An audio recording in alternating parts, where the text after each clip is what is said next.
This is our last sermon in Haggai. It's Haggai, not Haggai. Haggai. This was a man for the moment. Cometh the hour, cometh the man. He turned around the destiny of an entire nation. He turned the tide. God raised him up for such a time as this. He provided the voice needed for that critical hour. He ministered for 4 unforgettable months, then vanished from history. Our last installment in the Haggai series is this: God's chosen king builds God's chosen temple. Haggai 2, verses 10 through 23. God's chosen king builds God's chosen temple. Now, I'm going about this text a bit differently than normal. I want us to end well, and in order to do that, we need to overview Haggai before we finish Haggai. We must summarize Haggai before we finalize Haggai. We will summarize. Take a 30,000-foot view before we finalize and take a microscopic view. Big picture perspective before we closely examine the finale verses. Unusual method, I know, but this summary of the book will also help you take in the conclusion of the book. So let's get to it. As I summarize Haggai, there is a doctrine to learn, a doctrine to leave, an outline to weave, and a Christ to worship. First, a doctrine to learn. The setting of this book is 2,500 years ago. Ancient Babylon grabbed Judah by the throat and dragged her to captivity. 3 separate deportations. Babylon first took the cream of the crop, those who had royal blood running through their veins, the white collar. Then came back and took the middle class, the blue collar. The final deportation was the stragglers, the fringes of society, the no collar. They were in captivity for 7 decades, some longer and some shorter because of the 3 different deportations. While in captivity, Jeremiah prophesied God would bring them out of slavery and place them back in the promised land. God raised up Persia as the new dominant world empire, and they overtook Babylon.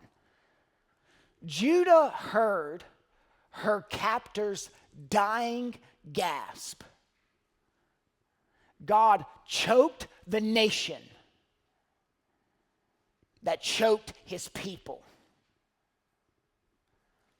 The Persian king Cyrus gave a decree that allowed Judah to leave the modern-day Iraq area and return to Jerusalem. The Persians had a policy that allowed the captives to return to their homeland. So 50,000 of God's people returned to the land. This is the first wave of captives to return. There will be 2 more waves. This wave is led by Zerubbabel. Church, do you remember our jingle for Zerubbabel? Get here on the doubleable, Zerubbabel, the temple is inrubbable. We learn of Cyrus's edict in Ezra 1:1. I don't want you to turn, but I do want to quote it for you. In the first year of Cyrus, king of Persia, that the word of the Lord by the mouth of Jeremiah might be fulfilled, the Lord stirred up the spirit of Cyrus, king of Persia, so that he made a proclamation throughout all his kingdom and also put it in writing that the people could return. God stirred him to make a proclamation. Then in Haggai chapter 1, verse 14, God stirred Zerubbabel and all the rest of the 50,000 to rebuild the temple. God stirring non-believers, God stirring believers. God stirring the heart of a pagan king and a redeemed people. FFC, God is stirring the hearts of non-Christians and Christians to accomplish his purpose. Theologians call this the doctrine of concurrence. This is the reality that God and human beings can act in the same event and produce a given outcome without all parties having the same goal. God and nations act at the same time so that the Lord's plan is fulfilled, without all parties having the same motivation or intent behind their action.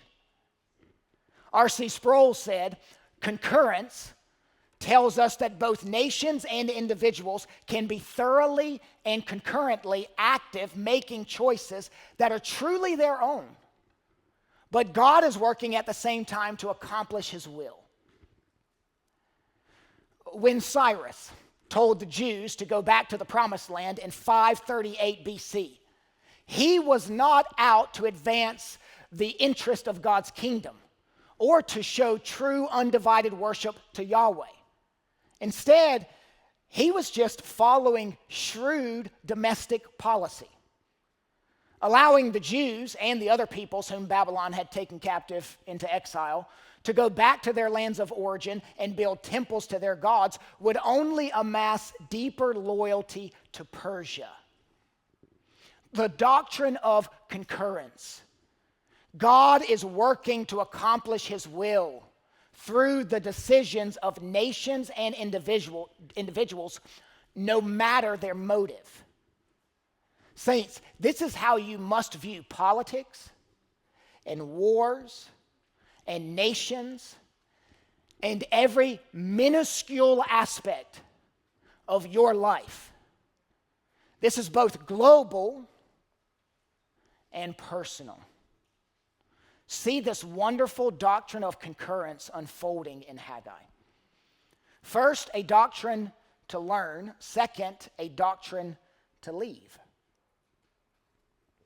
It's very easy for our culture to misinterpret the book of Haggai. You will hear talk of a third temple, one in Jerusalem, a millennial temple. Solomon's was the first temple, Zerubbabel and Herod's was the second, and this one would be the third.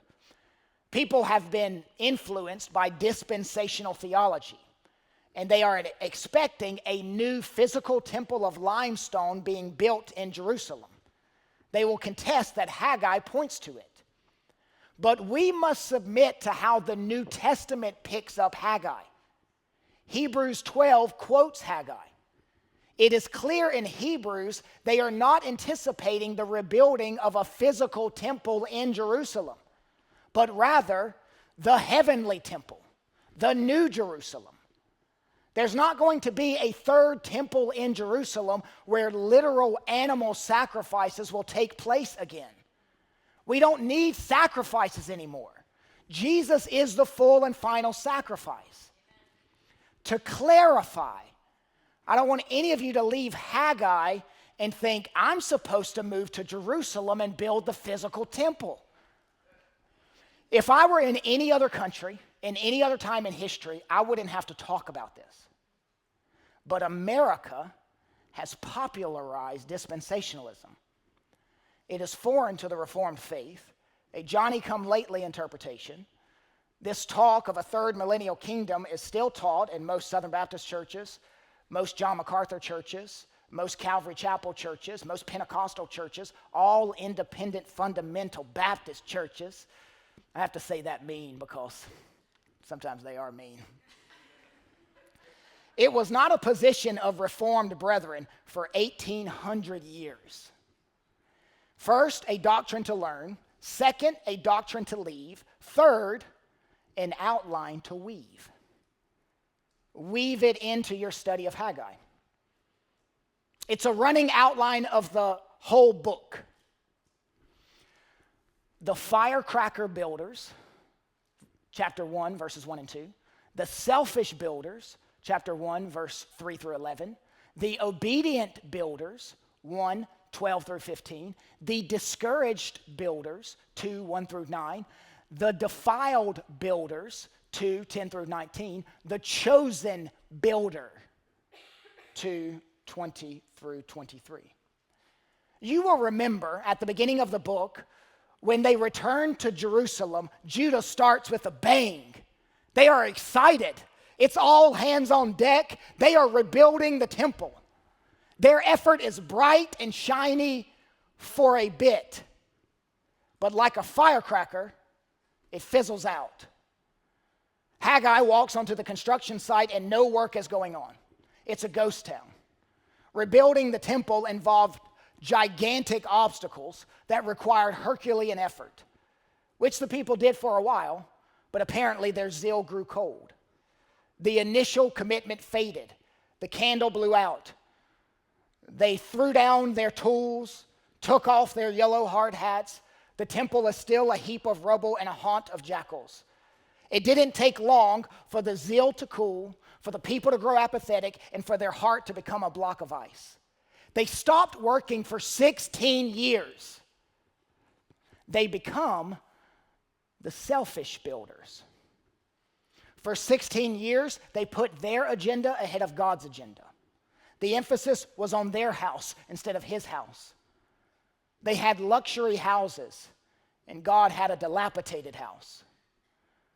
God sent Haggai, and then the people became the obedient builders. Most people didn't respond well to prophets. That's why prophets are always examples of perseverance. But here, the people listen. If you want to be an Old Testament prophet, Haggai is the one. The people actually listened. Now, if I'm all the other Old Testament prophets, I'm like, you've got to be kidding me. They're actually listening to him. God does not give us options to consider, rather commands to obey. They are at it for about a month, and then they grow tired and exhausted. They become the discouraged builders. Haggai tells them to press on. The work is worth it. That was last week's sermon. Today, we will look at the defiled builders and the chosen builder. Summarize Haggai. There is a doctrine to learn, a doctrine to leave, an outline to weave, and a Christ to worship. Allow me to give you a biblical theology of temple. A biblical theology of temple.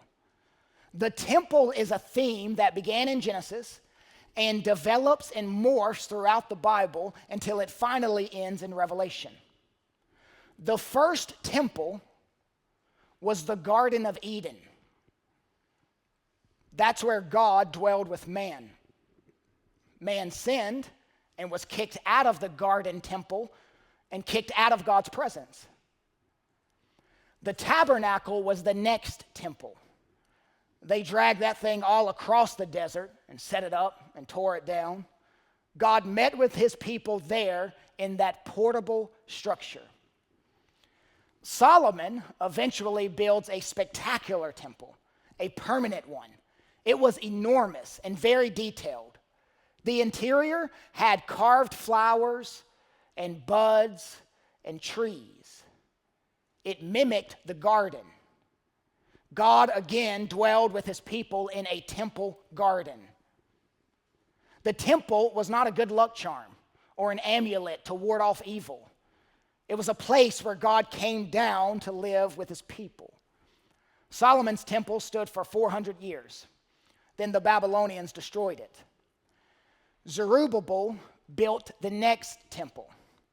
That's what is happening in our text. This temple will stand for a long time, nearly 600 years, even into the times of the Romans. Herod will remodel the temple and make major improvements on it. It would be very costly. That temple was destroyed in AD 70. But even while that temple stood, it ceased to be the temple. Jesus came on the scene and said, "Destroy this temple, and in 3 days I will raise it up." He wasn't talking about a building. He was talking about his body. John 1:14, "And the Word became flesh and dwelt among us."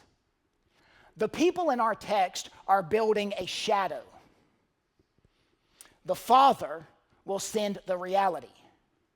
They needed something more than the temple. They needed the Christ.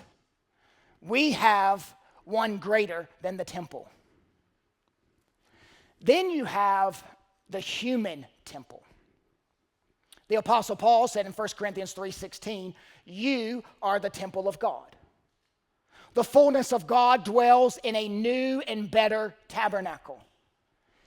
He's not coming to dwell with us, but coming to dwell in us. By Jesus' death on the cross, he opened a new way into the presence of God. You do not need to go to a building to experience the presence of God. He indwells you, Christian. His presence is within you. Then you go to the book of Revelation, and there's a final temple, a future temple. "I saw no temple in the city, for its temple is the Lord God, the Almighty, and the Lamb." We worship the Lamb who brings us into the eternal presence of God. Beloved, all sin is self-destructive because it alienates you from God. The story of the Bible is God pursuing presence with sinners.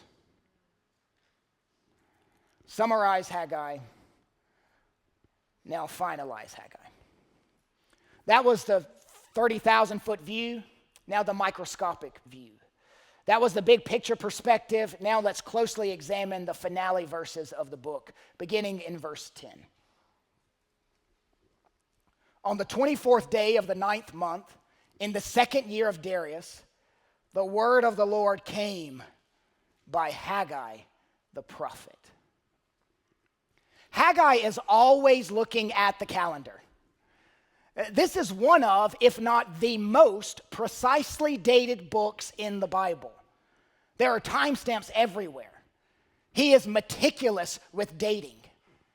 We are given the day, the month, and the year for each section.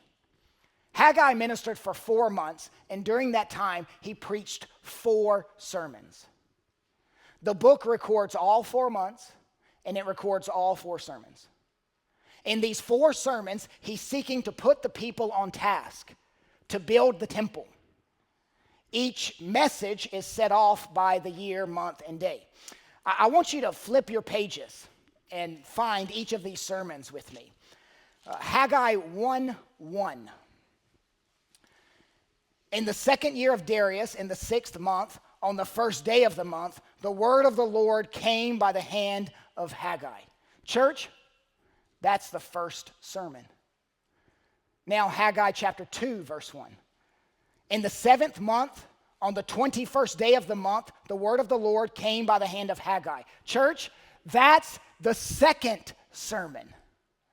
And then our text this morning, chapter 2, verse 10, "On the 24th day of the 9th month, in the 2nd year of Darius, the word of the Lord came by Haggai the prophet." Church, that's the third sermon. The fourth and final sermon is in Haggai 2:20.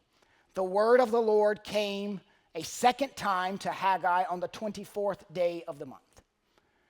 That's the fourth sermon. These last 2 sermons are on the same day. That's why we are covering them together.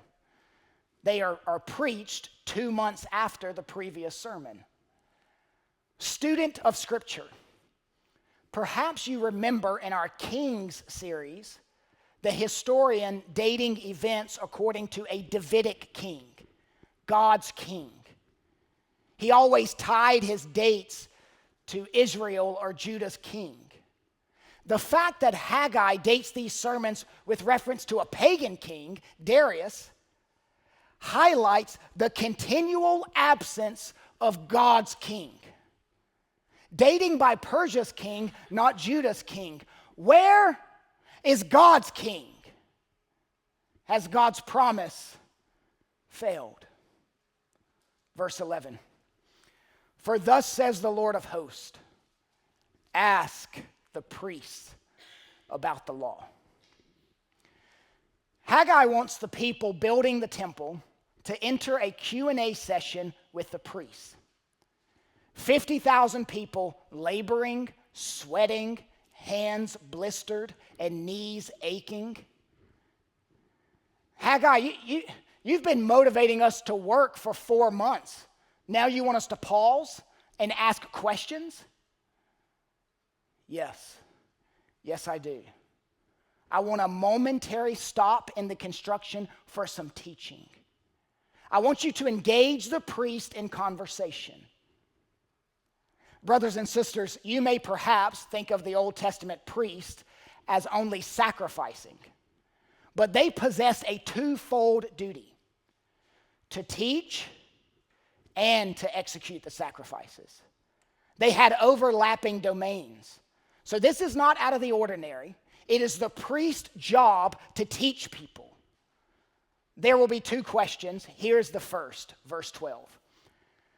If someone carries holy meat in the fold of his garment and touches with the fold bread or stew or wine or oil or any kind of food, does it become holy?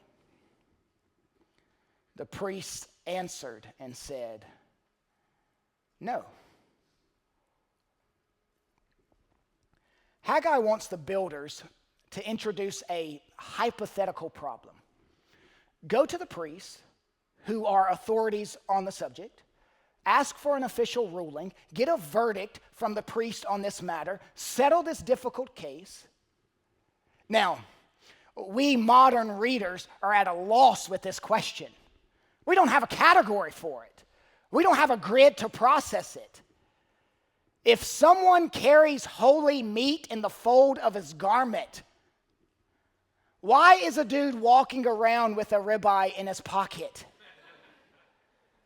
We are New Testament Christians studying the Old Testament priests. We must enter the Old Testament world of sacrifice, the pre-Calvary world. This concerns second-degree contact of sacred meat with other food via the fold of the garment, which is how the meat was carried. If the holy meat is in the grocery bag with other items and it touches the Cheetos, do the Cheetos become holy? Friend, there's not a world in which Cheetos are holy. Clean and unclean were important concepts in the Old Testament. Does the consecrated meat make the other items in the grocery bag consecrated? This consecrated meat was meat offered in sacrifice.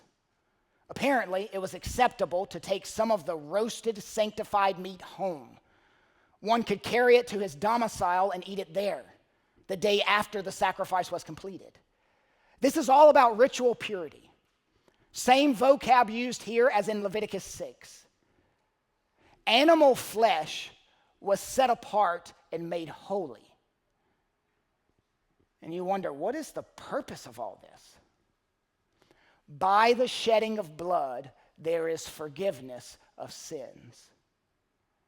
A truth that fully blooms on a hill far away on an old rugged cross. All these sacrifices were shadows pointing to the substance of Jesus' sacrifice for the atoning of sins. They needed the temple to make unclean things clean. That's why the temple being rebuilt is so important. Here's the point. Holiness is an isolated virtue. It's not communicable. You can't translate holiness. Holiness is not contagious. A holy thing cannot transmit holiness through contact. Holiness cannot be transmitted by the third degree. You can't catch holiness by osmosis. All this indicates that holiness is not transferable. The priest's answer will have relevance for God's people in every age. There's a principle here. Many of you like to cook and bake. You know timeless cooking principles. Like butter makes it better. That's just a universal truth. Well, the principle in our text is also a universal truth, and it's this: you can't catch holiness. Someone must make you holy. You can't catch holiness. Someone must make you holy. Just because you are around holy people doesn't make you holy. You can't catch it. Attending a church service by contact doesn't make you holy. Going on a missions trip or giving volunteer hours doesn't transfer holiness to you. Children among us, being around other children that are Christians doesn't make you a Christian. And you say, Kyle, I live however I want during the week, and I come to church and make up for it on Sunday. You fool. Your hour spent for God on Sunday does not make up for your days of transgression. If you are a bag of Cheetos around sacred meat, this is important for you. Don't think because you are doing good things, you are holy. Well, I'm around Christian singing. I'm around Christian preaching. I'm around Christian fellowship. That does not make you a Christian. Just like sticking your head in the oven doesn't make you a biscuit. The priest provide accurate guidance for the people. God must make you holy. Back then, it happened by sacrifices that pointed toward Christ. Now it happens by the sacrifice of Christ. Non-Christian, you are unholy. You are unclean. You must be washed. You need to cry out to God to make you holy through the perfect work of his Son on Calvary. That's the first question. Here's the second question, verse 13. Then Haggai said, if someone who is unclean by contact with a dead body touches any of these, does it become unclean? The priest answered and said, it does become unclean. Leviticus 22 and Numbers 19 walk out this teaching. Uncleanness is contagious. We know that through sickness, don't we? If you are healthy and sit by someone on a plane who is sick, if you cough on them, it doesn't make them well. If they cough on you, that sickness can spread. Sin is transmitted more extensively than holiness. Sin is much more contagious and corrosive. Drop a little dye in a glass of water and it will pollute the whole glass. It takes one drop of motor oil to pollute a gallon of water. While innumerable gallons of water will not turn motor oil into something drinkable.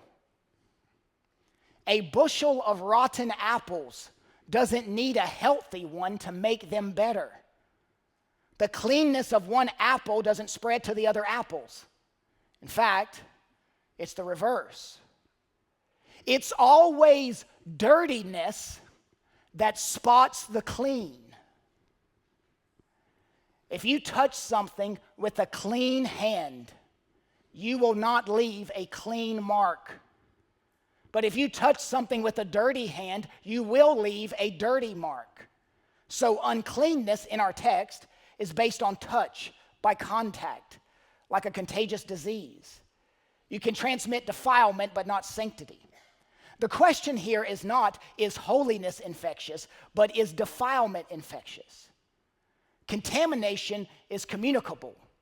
It is easier to spread evil than virtue. A holy thing cannot transmit holiness through contact. An unholy thing can transmit uncleanness through contact. Holiness is not contagious, but unholiness is. Holiness does not transfer, unholiness does. Ian DeGuid said, on the moral realm, one murder can ruin an otherwise spotless record, while one good deed can never transform an evil person into a saint.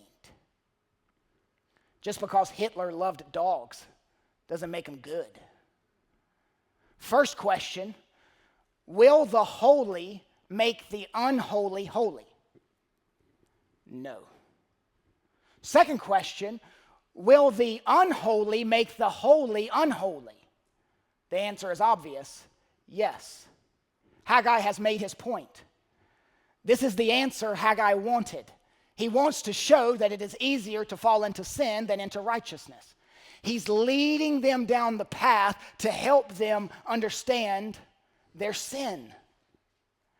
How can someone make a dirty life clean?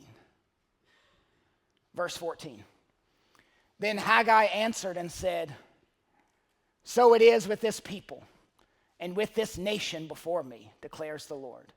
And so with every work of their hands, and what they offer there is unclean. Haggai applies this teaching to the people.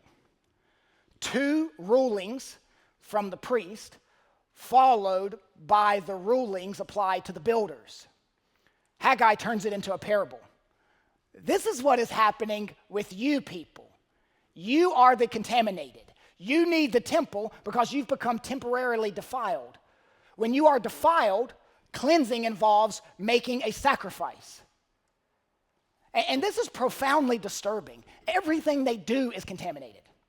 Everything they touch, they are giving, they are serving, they are building, it is all unclean. You can be building the Lord's house and still be unclean. Their previous disobedience produced their current defilement. The defiled builders. Their unfinished, neglected temple revealed they are unclean builders. Their uncleanness was revealed by their lack of building. Their sin polluted their work. And he says, you need to be made aware of something. Your selfish building has caused you to be contaminated. You are now defiled builders. Your taintedness caused your effort to be tainted. Your contamination with sin is contaminating everything with sin. The temple is supposed to be a place where contamination is removed. And so they're in a hopeless situation. By their disobedience, they had become defiled. So now everything they touched was defiled. Their good work soured. Which leads us to this truth. The only remedy for defiled hands is bloody hands. The only remedy for defiled hands is bloody hands. These defiled hands engage in a sacred task. But holy works do not make holy persons. They will transfer impurity to the object. Our works are corrupted before God. You can't make yourself clean. I'm talking to you. You can't make yourself clean. Everything you touch, you pollute. Sin is extremely contagious. You were born with it. Our lives are tainted with sin, polluted with sin. God says, you've been coming to me with uncleaned hands. In Jesus, the contamination from sin is dealt with once and for all. God's curse no longer falls on those who are covered in the blood of his Son. The problem of defilement is ultimately solved in Jesus. Dear ones, you are about to behold something magnificent. You are about to see these people be forgiven. They've already repented. Now Yahweh is about to show them what their life looked like before forgiveness and what it will look like now after forgiveness. Verse 15, now then consider, from this day onward, before stone was placed upon stone in the temple of the Lord, how did you fare? When you came to a heap of 20 measures, there was but 10. When you came to the wine vat to draw 50 measures, there were but 20. I struck you. I struck you and all the products of your toil with blight and with mildew and with hail. Yet you did not turn to me, declares the Lord. This was the result of their uncleanness. And he says, this is the result of your sin, your contamination. They experienced the blighting of God. But now they will experience the blessing of God. He wants them first to take another look backwards. Think back during the years when you were selfish and experienced discipline from me. All the bad harvests you experienced. Barren years marked by barren yields. The Lord's disciplinary hand was evident everywhere. These were not random agricultural challenges. They were struck with covenant curses. The penalty clause in the Mosaic covenant, Deuteronomy 28. You brought in less than half the wine production you expected, half the grain production. There were 3 causes for crop failure. It was ravaged by blight. That's a blasting, scorching wind from a hot desert. Mildew, a rotting fungus spawned by excessive moisture. Hail, crop damage. Pondering the past is often the best way of preparing for the future. T.V. Moore said in the 1800s, and I quote, affliction will harden the heart if it is not attributed to God as its author. End quote. You need to know, and they needed to know, that God brought that discipline into their life. Verse 18, consider from this day forward, new day, from the 24th day of the 9th month, since the day that the foundation of the Lord's temple was laid, consider. Let's pause here, church. From now on, blessings on a defiled people. Our text segues from past curse to future blessing. Many scholars see this as the laying of the foundation, or the footing for the foundation. It's Foundation Day. Haggai sees it as an event of crucial importance, a formal act officially inaugurating the work. This seems to be the first time it is called the temple. Up until this point, a different word than temple has been used, house, not the standard designation. But from this point forward, it is called the temple. The name change comes with a blessing. They are about to stack stone upon stone and erect God's temple. Verse 19, is the seed yet in the barn? Indeed, the vine, the fig tree, the pomegranate, and the olive tree have yielded nothing. But from this day on, I will bless you. I can just see them waiting in anxiety, wondering if they will have a crop. And then Haggai informs them of the blessing. There is no seed in the barn. It's all in the soil. So it's a waiting game. God says it will be a bumper crop. It will provide sufficient grain for sustenance and replanting. These crops were essential to their economy, providing food and fruit, wine and juice, and oil sources for lamps and cooking. The people are given divine assurance that things are about to change. They've been wishing for a good year, a year free from drought and pests.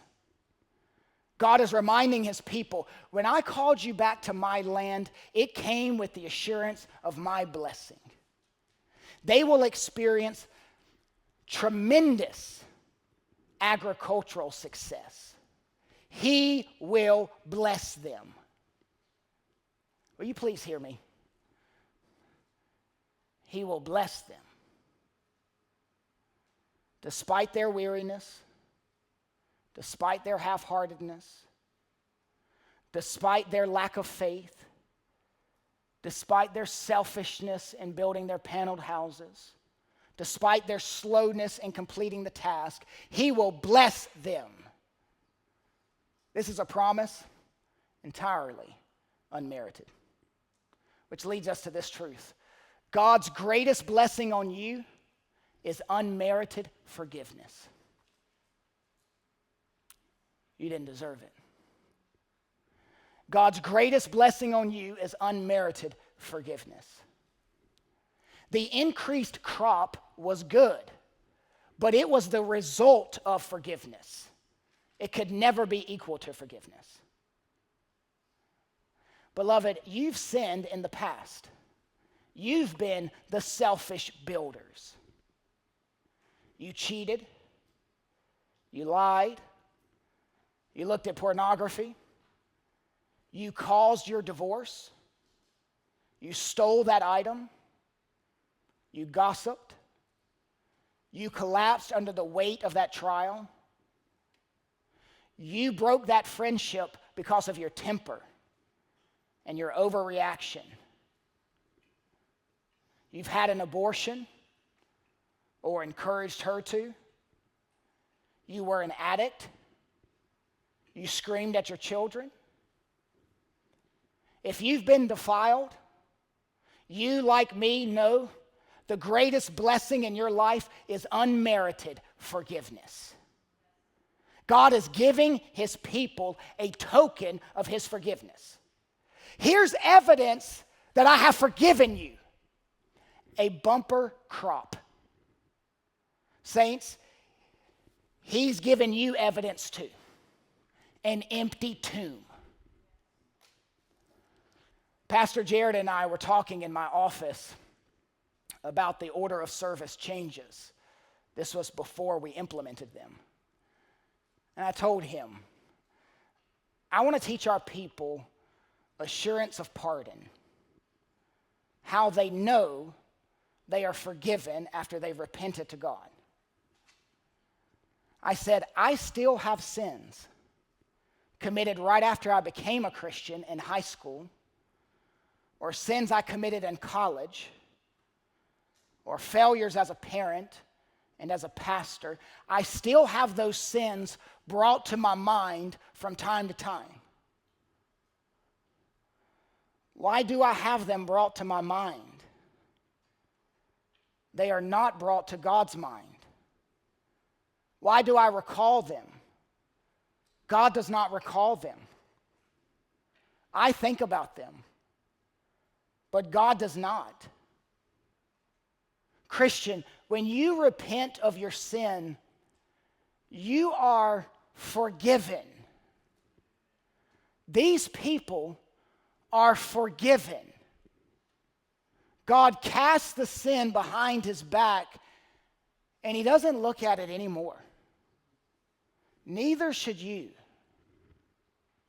When it comes back to your memory, remind yourself that God cast those sins into the sea. They are buried in the deepest part of the ocean. And God put up a sign that says, no fishing.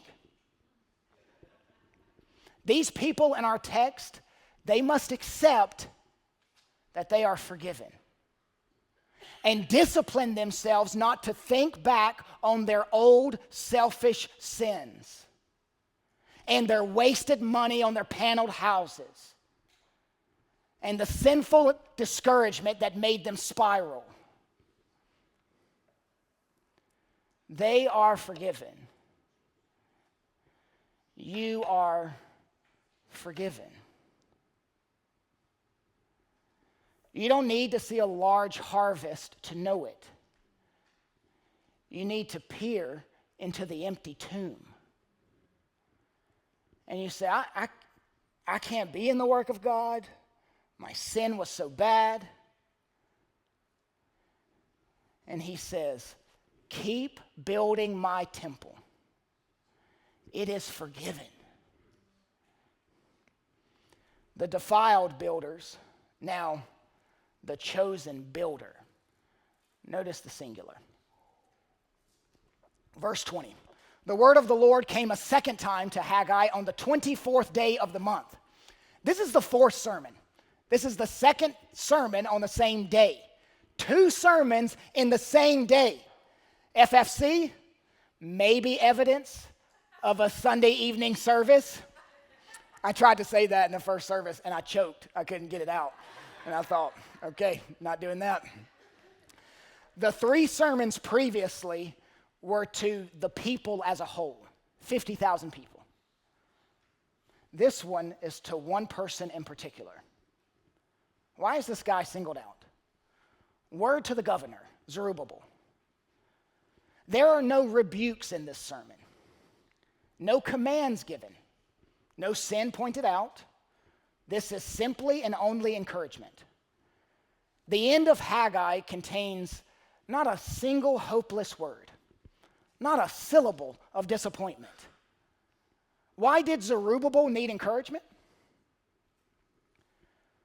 Well, he lived in a dangerous and difficult time. The work had not been going well. The city walls had not been built. Anyone could come in and destroy his people. He would be the first one they killed. Verse 21. Speak to Zerubbabel, governor of Judah, saying, I am about to shake the heavens and the earth, and to overthrow the throne of kingdoms. I am about to destroy the strength of the kingdoms of the nations, and overthrow the chariots and their riders. And the horses and their riders shall go down, every one by the sword of his brother. These images resonate with many Old Testament passages. God uses language that is evocative of older biblical text. Chariots and riders hearken back to Israel escaping Egypt. This is Exodus motif. The defeat of Pharaoh's army. The fact that Judah is small and defenseless makes no difference. God will preserve his people. This is stock language for God's miraculous intervention. The nations around Judah were larger and more powerful. Haggai does not tell us this, but Ezra does. They were opposing the building project. Rest assured, God will take care of his people. They are in the unshakable kingdom of God. The other kingdoms can be shaken. God's kingdom cannot. A phrase we are about to read, Lord of hosts, is used in verse 11 once and in verse 23 twice. It's found everywhere in the book of Haggai. I've waited until now to point it out to you. It speaks of the Lord being an army general of all heaven's host. The army is an angel army. Zerubbabel, you are unconsumed and you are unconsumable. You do not have to dread extinction. Verse 23.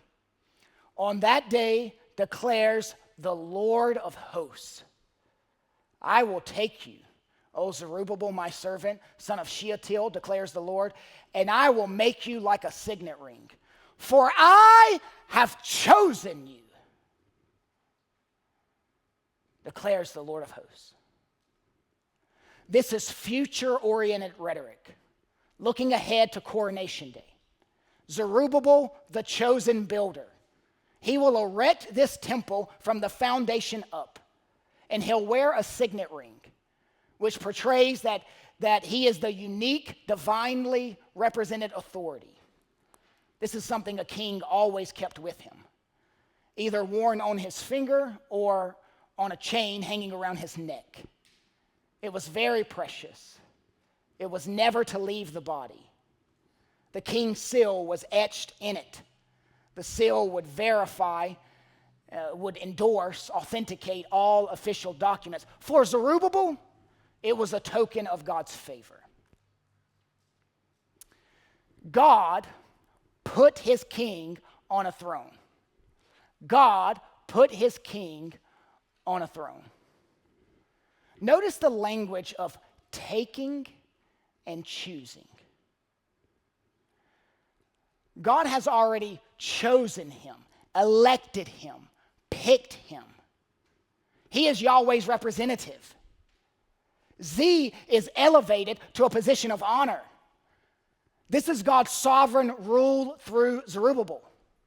He is a descendant of David. He could sit on the throne. He's in the dynastic succession. The question is left. Is he the true king? Is he the Messiah? Is he the promised one?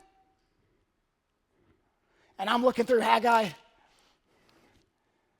This book just leaves us hanging. Is Zerubbabel great David's greater son? Zerubbabel no doubt rekindled messianic expectations, but he is not the one their hearts long for.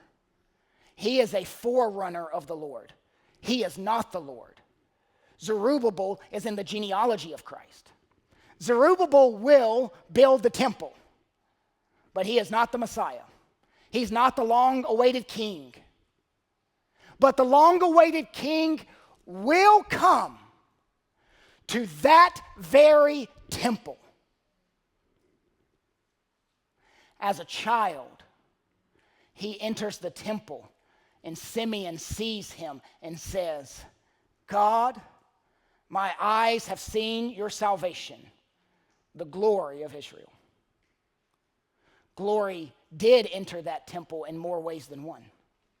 At age 12, Jesus entered the temple and sat among the teachers, and they were amazed at his teaching.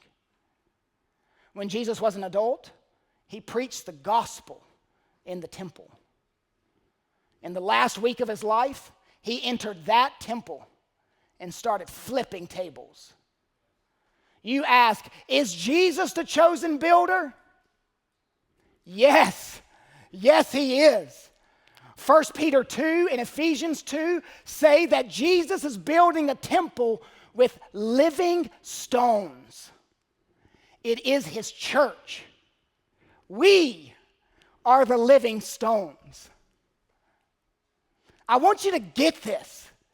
He's the chosen king, and we are the chosen stones. 1 Peter 2:9, we are a chosen race. Ephesians 1:4, he chose us before the foundation of the world. The chosen king builds God's chosen temple, the church.